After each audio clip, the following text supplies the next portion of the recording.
Quand je regarde Dunnottar Castle, je me dis qu'il est impossible d'imaginer un château plus écossais. À droite, des falaises spectaculaires, à gauche, des falaises spectaculaires. Au centre, un grand château en ruine, sur un pic rocheux, séparé de la côte par un ravin. C'est bon, vous avez l'image?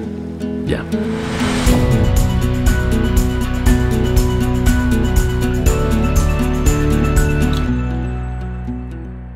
Épisode 9. Dans les méandres de Dunnottar Castle. Pour y entrer, je prends un petit sentier qui longe une arête rocheuse. Elle est tellement haute, c'est un vrai mur d'enceinte.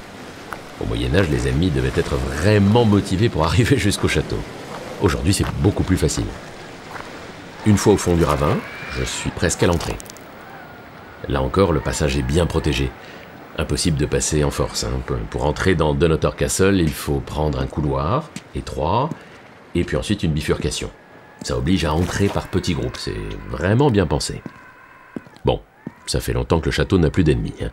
La mousse et l'herbe poussent un peu partout, les murs sont en grande partie tombés, mais il y a quelque chose d'envoûtant. J'adore imaginer les histoires qui ont pu s'y passer. Ces vieilles pierres, elles diraient quoi si elles pouvaient parler? Elle raconterait sans doute beaucoup d'histoires.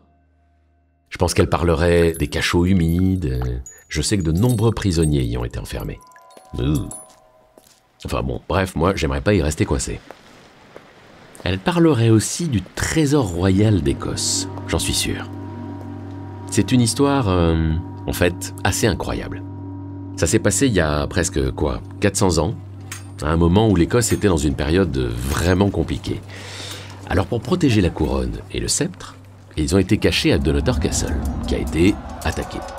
Et juste avant la défaite, une femme a réussi à quitter le château avec la couronne sous ses jupes et le sceptre dans une quenouille. Alors, l'histoire est peut-être fausse ou exagérée, on ne sait pas, mais le trésor royal a bien été sauvé en tout cas, puisqu'on peut le voir au château d'Édimbourg. Moi, je continue de marcher à travers les ruines. Et plus j'avance, moins j'ai l'impression d'être dans un château fort. J'ai l'impression d'être, dans un vieux village écossais.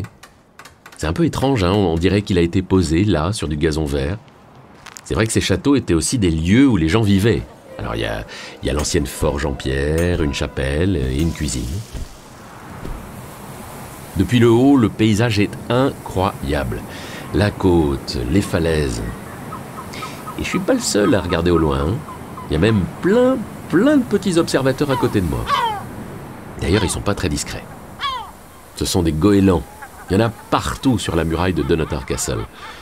Je me rapproche, mais ils ont pas l'air de me remarquer. Ils doivent être habitués à voir passer des gens. Avec leur air sévère, là, ils sont concentrés sur la mer du Nord. On peut dire que la nature écossaise a repris ses droits à Dunnottar Castle.